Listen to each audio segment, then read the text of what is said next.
I've had the Boss digital delay, the DD-6, for years. I probably got it about 10 or 15 years ago. Initially, I have to say that I didn't really like this pedal because at the time I was looking for a pedal that matched the delay on my Line 6 Spider 2. And you know, I was young, I didn't know what I was doing, and I was upset when I couldn't get the exact same sound out of this that I could get on my Line 6 amp. But you know, time has passed and I've started to use this a little bit more, and I see now that this is actually a very underrated delay pedal that's capable of doing quite a bit.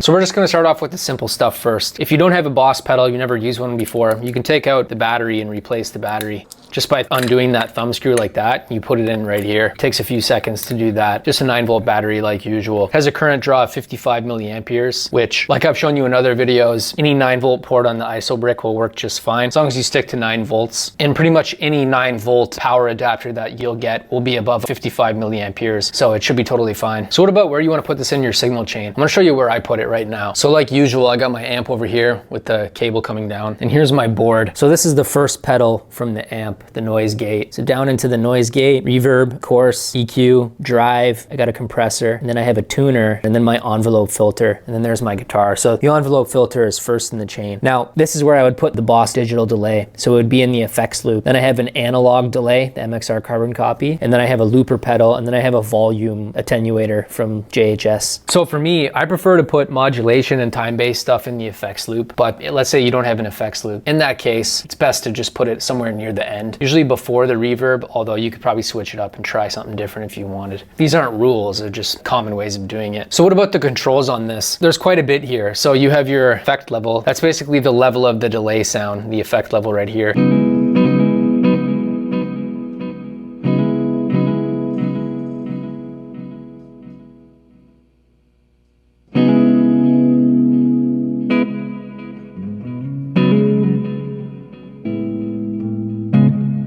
The feedback level, it adjusts the number of times you hear the repeat.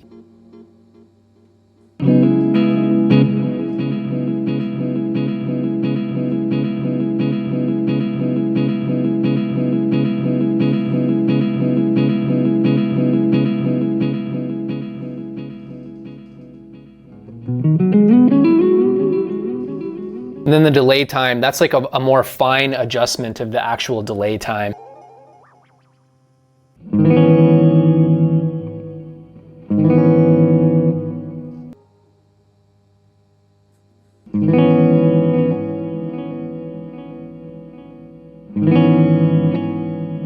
And then these are the larger delay times. You control it with this knob here. So you have 2600 milliseconds, 800 milliseconds, 300 milliseconds, 80 milliseconds.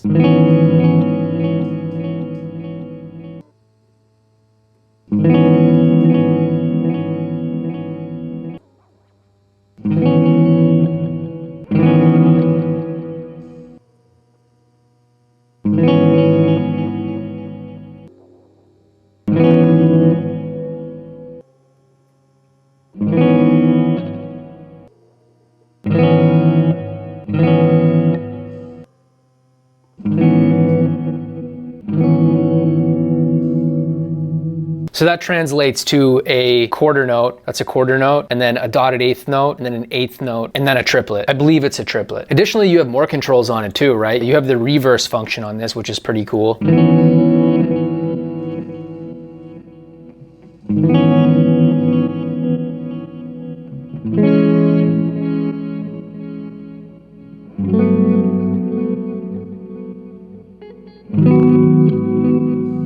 And then the hold, that kind of acts as like an inbuilt or default looper pedal, which is pretty cool. You can record loops up to about 5.2 seconds.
So you also have the warp function on this pedal. And what that allows you to do is you switch the warp on just like that. And then you hold down on it when you're playing after you've set your other parameters. And that's going to allow you to create sounds that you wouldn't normally be able to create with the other settings.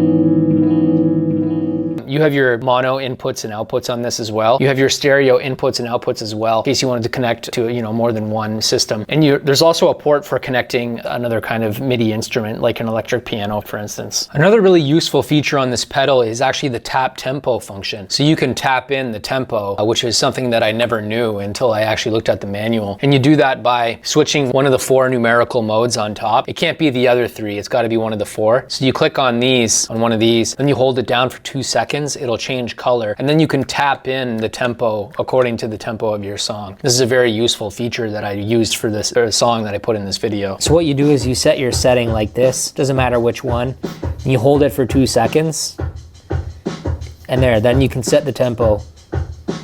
1, 2, 3, 4, 1, 2, 3, 4, 1, 2, 3, 4. And there you go, that's how you set up the tap tempo. So ultimately, I think the DD-6, I think it's a very underrated digital delay pedal. I don't remember how much it was when I first got it, but it's pretty old now, so you could probably get it used somewhere if you wanted to. It'll likely be very inexpensive. Hope you like this video, and I'll see you in the next one.